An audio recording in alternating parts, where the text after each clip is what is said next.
ស្រីបងប្អូនបាទមកតោន2បងប្អូនបាទបងរូស៊ី018ស្អាតណាទូស្លាមបងប្អូនអើយឡានខ្ចីញ៉ាញ់បងប្អូនដូចខ្លាញ់គោហ្នឹងបងប្អូននេះតែមកដល់បងប្អូនបាទថ្មីស្អាតណាបងប្អូនអើយទូស្លាមបានមែនតើបងប្អូនអែមក្នុងនេះចូលយៈហើយនេះ018បងប្អូនបាទស្អាតមែនតើបងប្អូនបាទចាប់អារម្មណ៍មកមើលបានបងប្អូនបាទទីតាំងនៅខាងត្បូងសាលាក្រែផ្លូវកប់ទៅបងប្អូនបាទគីឡូតិចទៀតបងប្អូនបាទស្អាតណាស់បងប្អូនអើយឡាននេះស្អាតមែនតើដល់60000គីឡូទេបងប្អូនបាទស្អាតណាស់សាក់ស៊ីស្អាតបងប្អូនមើលសាក់ស៊ី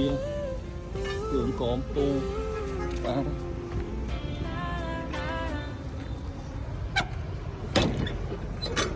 នេះបងប្អូនមកទូស្អាតផ្សេងញ៉ាញ់បងប្អូនមកចាប់រងមកមើលបាទបងប្អូនបាទទីតាំងខាងត្បូងសាលារៀនផ្លូវកប់ស្រូវបាទអរគុណច្រើន